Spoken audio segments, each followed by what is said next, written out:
Welcome to the video guys. आप सभी का स्वागत है मार्केट एनालिसिस वीडियो में। सो लेट्स डिस्कस कि एक्सपायरी डे अब कैसे कहां पर हो सकती है। और मार्केट में कल जो हमने डिस्कशन किया था मार्केट के लिए प्लान बनाया था, आज मार्केट ने कहां ओपन किया और कैसे मार्केट ने मूव किया उसके बारे में सबसे पहले बात करेंगे। और हम फिर उसके बाद में कंटिन्यू करते हैं कि मार्केट में नेक्स्ट डे यानी थर्सडे को मार्केट एक्सपायरी में कहां पर जा सकती है, कैसे बिहेव कर सकती है और एक्सपायरी मार्केट में मेनली कहाँ पर रहेगी। So let's move on. चलिए चार्ट्स पर आते हैं। और ये देखिए, हमने कल डिस्कस किया था, प्लान बनाया था।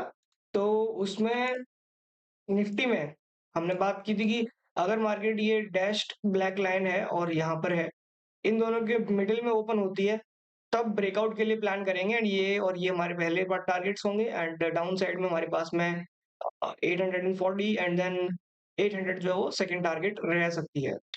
Market slightly gap down open हुई डायरेक्टली बॉटम टारगेट के आसपास, और वहां से मार्केट ने रिवर्सल देना शुरू किया। और हमने इसके बारे में भी पॉसिबिलिटी बात की थी कि हो सकता है कि मार्केट अगर डायरेक्टली टारगेट्स के पास में गैप डाउन ओपन होती है तो वहां से एक बाउंस भी देखने को मिल सकता है। अच्छा मूव था। और मार्केट ने वापस से दूसरी रेंज को टेस्ट किया, वहां से भी और हायर मूव गया, 2350 तक मूव गया। और फिर उसके बाद मार्केट ने डिक्लाइन करना शुरू कर दिया। इवन तो हम कुछ दिनों से वेट कर रहे थे कि मार्केट में शायद हो सकता है पोटेंशियली हमें ब्रेकआउट देखने मिल सकता है, मार्केट ने बिहेव किया। एक बात और, कल की वीडियो में आपने देखा होगा कि मैंने बात की थी कि मार्केट भले ही ऊपर आई है सेकंड हाफ में, बट फिर भी पुट राइटर्स की स्ट्रेंथ नहीं दिख रही है। इवन इन द मनी से पुट राइटर्स निकल रहे हैं। सो वो कहीं ना कहीं एक संकेत हो सकता है कि मार्केट कहीं ना कहीं ऊपर जा भले रही है बट टिकेगी नहीं। और यही सिनेरियो हमारा मंडे को भी हुआ था। तो ट्यूसडे वाले दिन भी हमने सेलिंग देखी फर्स्ट हाफ में, आज भी वही सिनेरियो हुआ। मार्केट स्लाइटली ऊपर गया, गैप डाउन ओपन होने के बाद में ऊपर गया, वहां से वापस फिर दोबारा से रेजिस्टेंस फेस किया और नीचे आ गया सेकेंड हाफ में। अब देखते हैं कि मार्केट आगे कहां पर क्या ट्रेड कर सकता है। तो देखो, आई डोंट थिंक कि इसमें फिर दोबारा से कुछ चेंज करने की जरूरत है, बिकॉज पिछले 3 दिनों से मार्केट एक ही काम कर रही है।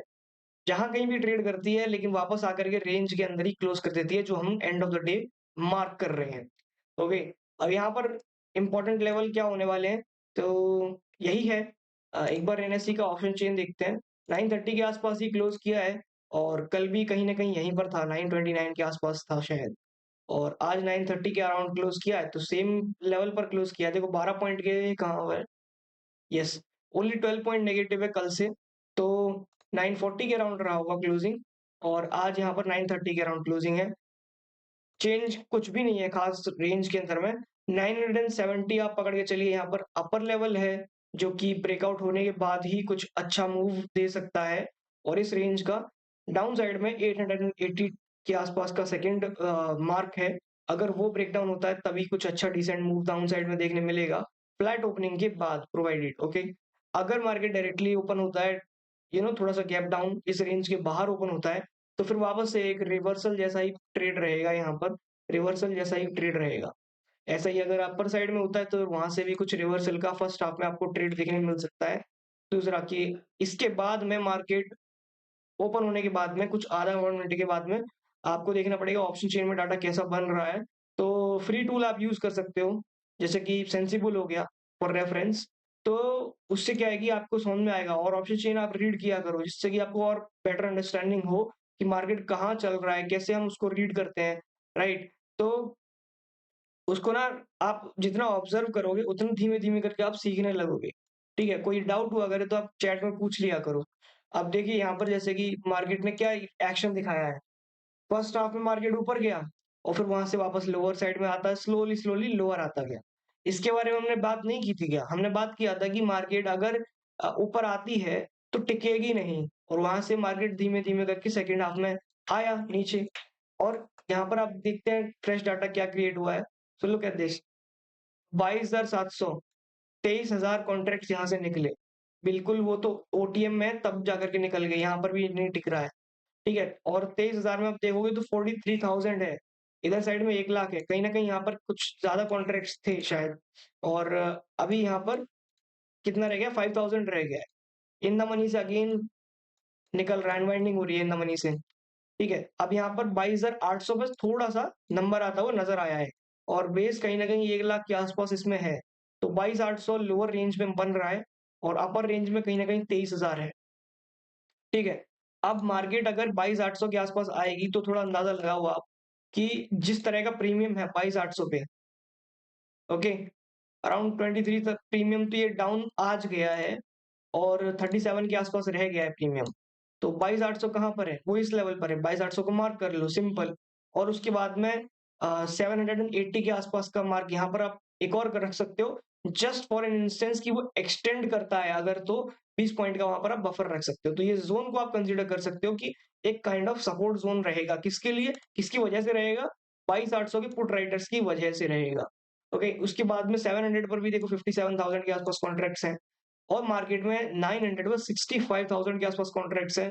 13,000 इसमें आज गए हैं और 25 रुपए का प्रीमियम इसमें डाउन है, 72 का प्रीमियम लेकर के गए हैं ये लोग। ठीक है, तो अब इससे क्या है कि अंदाजा आपको लगने लगेगा, अगर 800 की रेंज अगर ब्रेकडाउन होती है तो सबसे पहले ट्रबल किसको आएगा? इनको ट्रबल आएगा, 900 वालों को। ओके, 65,000 कॉन्ट्रैक्ट्स को आएगा। उसके बाद में इसे सबसे पहले ट्रिगर प्रॉब्लम आएगी, तो ये लोग निकलना शुरू करेंगे, उसकी वजह से यहाँ पर भी प्रॉब्लम क्रिएट होगी, मूव लोअर लोअर साइड का जो ट्रिगर होता जाएगा।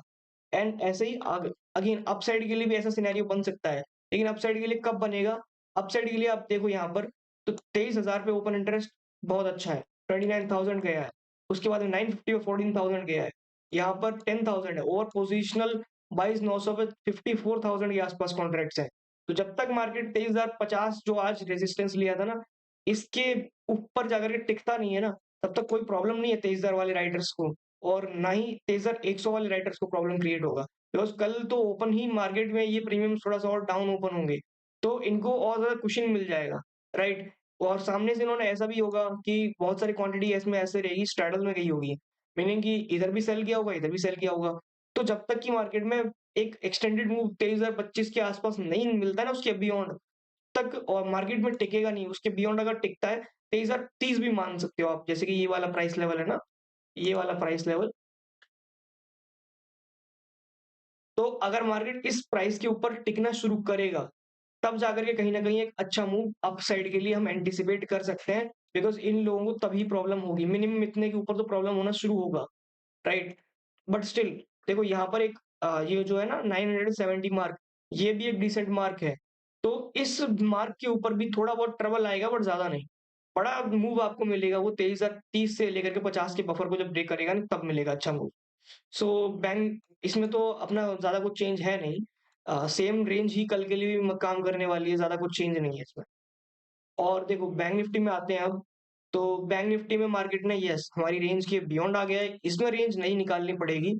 तो अब देखो यहाँ पर हमने कल डिस्कस किया था इसके लिए कि मार्केट में अगर ये रेंज ब्रेकआउट करता है तो पहला टारगेट आपके पास ये रहेगा 49,340 का, सेकंड टारगेट जो रहेगा वो 49,500 का होगा। मार्केट ने दोनों टारगेट काफी अच्छे से दिए और फिर उसके बाद देखोगे आप तो उसके बाद में कोई मूव ही नहीं दिया है। ओवरऑल नेट टू नेट कहाँ कुछ मूव है, राइट? थोड़ा-सा लोअर आया, उसके बाद वापस ऊपर गया, लोअर आया, वापस ऊपर गया। बट ट्रेंड जो था ये वाला, बस इसके बारे में हमने बात की थी कि अगर 150 के आसपास अगर ये निकालता है, तो पहला मूव 350 तक, दूसरा मूव 500 तक का देगा। और जिसने जैसे प्ले किया होगा उसको अच्छा मूव मिल गया होगा। अब देखो यहाँ पर अब हम डिस्कस करते हैं आगे के लिए क्या प्लान रह सकता है अपना।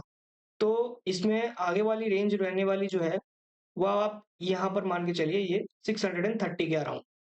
और डाउन साइड के लिए मार्केट में अब अराउंड 400 का मार्क अपने चार्ट्स पर मार्क रखिएगा। इसके बाद में अगर मार्केट 400 को ब्रेक डाउन करता है फ्लैट ओपनिंग के बाद में, तो हमारे पास 150 के आसपास का ये रहने वाला है पहला टारगेट। और इसके बाद में अगर डाउन साइड में और आता है मार्केट, तो 49,000 हमारे पास सेकंड टारगेट रहेगा। इसके ब्रेकआउट होती है अगर 630 के आसपास का जो ये मार्क है, इसका अगर ब्रेकआउट होता है, तो फर्स्ट मार्क जो रहेगा वो हमारे पास रहने वाला है 850 860 का। सेकंड मार्क जो होगा वो 50,000 का होगा। तो ये सेकंड टारगेट के लिए आप जा सकते हैं। मतलब कि ये आपके पास में एक प्लान होना चाहिए, ये आपके पास में एक स्ट्रक्चर होना चाहिए, ये आपके पास में एक एम होना चाहिए, राइट? इसके बाद में आपको लाइव मार्केट में कैसा प्राइस एक्शन बन रहा है, उस पर फोकस करना होगा। ओके, सो ये काइंड ऑफ वीडियो जो है आपके लिए गाइड के जैसा काम करेगा, बिकॉज़ ये सेम प्लान मैं अपने लिए भी यूज़ करता हूँ। तो इस वजह से मैं आप लोगों के साथ भी शेयर कर देता हूँ जस्ट इन केस कि आपकी भी हेल्प हो ही जाएगी। सो एनीवेज, ये रहा बैंक निफ्टी के लिए। एंड देखो एक विक्स का नेचर, विक्स 15-16 के आसपास जाके वापस से रिवर्स करने का शुरू कोशिश कर रहा है। आज डाउन गया है, 1.5% के आसपास डाउन है, तो ये स्टेबिलिटी का मार्क तो है ही। देखते हैं कि मार्केट, बट स्टिल ये अभी भी वॉलेटाइल स्टेट में है। 15.4 काफी डिसेंट विक्स होता है जहां पर वॉलेटिलिटी मार्केट में दोनों साइड की रहती है। एंड देखोगे तो ये प्राइस में कंप्लीटली विजिबल भी है।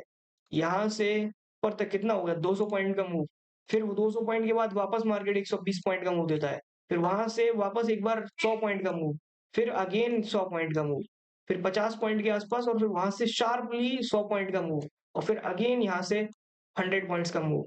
तो एवरेज जो है ना, ये 100 पॉइंट्स के मूव इंट्राडे में 4-5 बार दे रहा है। तो ये आप थोड़ा नोट करके रखिए, जब विक्स 15 के आसपास है तो इतना मूवमेंट रहता है मार्केट में।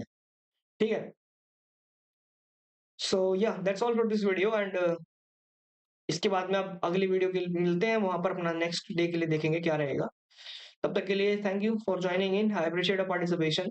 चैनल को सब्सक्राइब कर दीजिएगा जिससे कि आपको और भी इंफॉर्मेटिव वीडियोस मिलते रहें। और मिलते हैं नेक्स्ट वीडियो में।